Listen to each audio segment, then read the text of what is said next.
This video is going to be full of first world problems, so if that's going to be a problem for you, then thumbs down this video and don't even watch. But let's be real here. We're talking about video game consoles, so pretty much every video on this channel is a first world problem. I have too many Switches. I wouldn't have this many Switches if it wasn't my job. One is plenty enough. Using multiple Switches is a total pain in the ass, and it turns out so is transferring your data from an old Switch to a new Switch. It's all just such a needlessly difficult process that isn't really a problem on other consoles at all. So why the hell is that?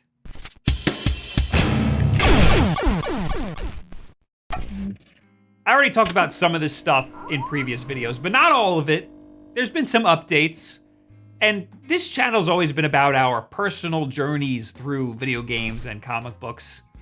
Also, I wanted to talk about this thing this week, but I wasn't able to get my hands on it because of the whole apocalypse that's going on right now. Anyway, I decided to get the Animal Crossing Nintendo Switch because it looks dope as hell. I think we can all agree on that. Also, because it's the new Nintendo Switch, the one with the better battery life and the arguably better screen. I don't think this marginal upgrade is anything to run out and buy, but I like this new Animal Crossing one, and I saw it as an opportunity to make a video, so I bought one. I figured this should be my new Switch now, so I made the commitment to go through the process of transferring all of my data from the old Switch to this new Switch. Nintendo is historically bad when dealing with account systems, and all of my games are digital, which further complicates the process. I was getting flashbacks from when I transferred my data from an old 3DS to the new 3DS. The process hasn't differed too much, and it was a terrible time. When you first turn on your new Switch, it gives you two options for importing user data. And the wording takes a second to completely understand. It will ask, do you still have the console with the user you want to import? Selecting yes is the easiest option. You could just wirelessly transfer all of your data over between the two consoles. This data is really just your one account and your save data. That's it. Note that this will nuke your old Switch. All of your account's data will be terminated from the source Switch and moved to the target Switch. Is this excessive? Absolutely. This process will not transfer any of your digital games or any of your game's update files. All of that is stored on your microSD card, which you cannot just simply plop into your new Nintendo Switch because that would just be too easy. You will get this warning telling you that you need to format that microSD card. That means I had to re-download all of these games again. You could do that by going all the way to the end of your games library and selecting re-download games, but you still have to select every single game you want. It's a bit of a monotonous process, so I probably downloaded more than I should have. Surprisingly, this only took me about a day to download. Some of the games didn't finish downloading and I had to reselect them in the re-download list, but eventually I got everything back. I did put my Switch on the dock, which has a wired Ethernet connection, and that definitely helped the download go a little faster. Besides not having literally any of my digital games or update files, it was a fairly seamless process. All of my saved games were there, which was my biggest concern. It's still a needlessly complex and destructive process. The other option is to say that you don't have your source Switch. This is in case you lost your Switch, it got stolen, or maybe you broke it doing some dumb shit. You need to then go on the Nintendo website and deregister your console. All of your saves are gone, unless you have Nintendo Switch Online. Then a majority of your games will be safe on the cloud, and you can just re-download them. A lot of Nintendo games do not support cloud saves, so you're probably out of luck with a lot of the good stuff. And of course, you'll have to re-download all your digital purchases and all that nonsense. The whole cloud save situation is complete nonsense. Every single PlayStation and Xbox game supports their cloud save system. On PlayStation, you need to have a paid account to access the cloud save system, which is the same as Nintendo. But on Xbox, it's completely free.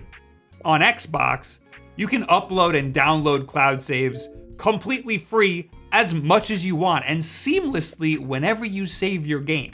This also means If you have an account on another system, then cloud saves work seamlessly across both systems. You don't have to touch anything. It's a little less seamless on PlayStation, but it's still way better than whatever Nintendo is doing. So why are all games not cloud save accessible on the Switch? Well, it has to do with the way that the games are developed. Splatoon 2, for example, uses local save data to pull weapon data information for online play. So this made online play easily exploitable. Hackers were literally just cracking open that save file and changing the damage output of their weapons from 1 to a billion and one-shotting everybody. This is poor development. Nintendo is also concerned about players exploiting their Pokemon saves, copying that point right before they collect a Mewtwo and using it to farm Mewtwo's or something. But that's largely a single-player game. And you could just do that with breeding anyway, so who cares? It's not the end of the world though. You can still transfer game saves between consoles. It will just delete the save on the original console. So you can move saves back and forth between consoles if they're not cloud saves. It just takes an extra few steps. I did this when Pokemon Sword first came out. I started the game on my Switch Lite because I was out of the country, and then when I got home, I transferred my file right to my original Switch so that I can stream it, and everything worked just fine. This brings me to my final point, which I've talked about before. Using two Switches in tandem with each other. Maybe you want an additional Switch to leave at your parents' house, or maybe you want to leave one at your mom's and one at your dad's, or maybe you want to leave one in your dorm room, or maybe you want to leave one at work. This is a perfectly reasonable thing to want to do. People already do this with PlayStations and Xboxes. Although the Switch is a portable console, so you can just leave a dock, but maybe for whatever reason, it's a pain for you to travel with the Switch. The second and probably more common thing to want to do is owning a Switch Lite. I personally like playing games portably way more on my Switch Lite. It's more comfortable, it's more portable, it has a friggin' D-pad. If you have your Nintendo account on multiple Switch consoles, only one of them can be your primary console. On the primary console, any user on your console can access your digital games. This is useful if you share a Switch with your family or you want your partner to play some of the games you've downloaded. On the secondary console, only your user account can access your digital games. This is a normal practice that is the same on Xbox and PlayStation. However, your secondary console requires an internet connection to play any of your digital purchases. So your Switch Lite cannot be your secondary console if it's ever going to be without internet. If you plan on playing in the car or on the train or on a park bench, it needs to be your primary console. If you're going to have an OG console as your docked Switch, it will probably always have an internet connection anyway. This only became a problem for me when I went to PAX. I needed to stream from my docked Switch, but the console wasn't going to be able to have an internet connection on the convention floor. So without terminating all of my data on my Switch Lite, I had to call my roommate and have him go into my room, turn on my Switch Lite, go into my eShop settings, and unregister that console as primary. Once again, this is a very silly process. The other downside to having a Switch Lite as your portable Switch console is the cloud save situation, which you might know of already if you've seen this channel.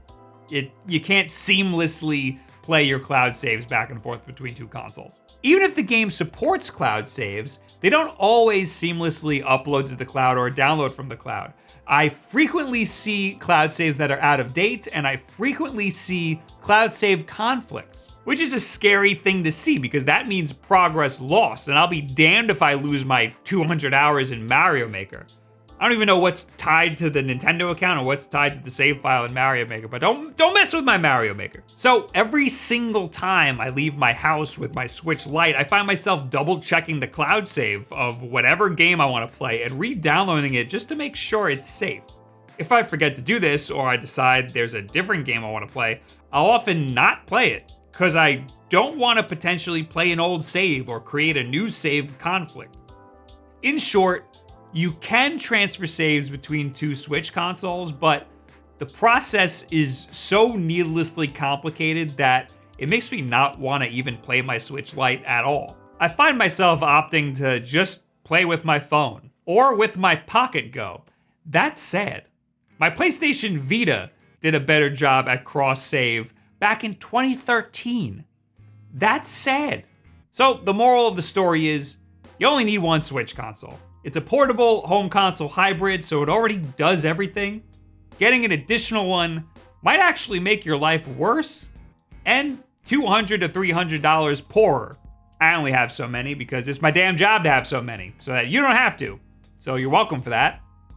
Also, I'm considering turning this one into an Android tablet, but that's a video for another time. So what do you guys think about having more than one Switch console? Is this something that you've done?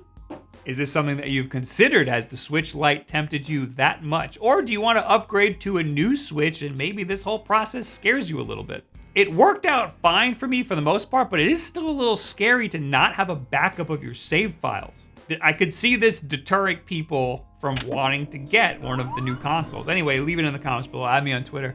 Any and all of this other social media garbage. Of course, we got new videos and live streams here all the time. Our schedule is usually in a pinned tweet over on Twitter, and we got Wulff Den Live here on YouTube. That's our live podcast where we talk to each other every Wednesday at 8 p.m. Eastern time. And we got streams over on twitch.tv/WulffDen. This Thursday, I'll be streaming around 8 p.m. Eastern all the way until Animal Crossing comes out at midnight. So that's going to be a big fun time, and you should come watch that. Also, there's gonna be a little surprise. It's a sponsor stream. Those usually get crazy. So turn on notifications on Twitch. That's the best way to know when I'm gonna go live. Anyway, but of course, the most important thing that you can do and the easiest thing is just subscribe to the channel. That helps us out tremendously. And share this video with a friend who is maybe thinking about getting one of these new Switches. Maybe this might talk them out of it. Or maybe one who did and they just wanna share in the grief. Thank you guys very much. Have yourself a good week. See you later. Goodbye.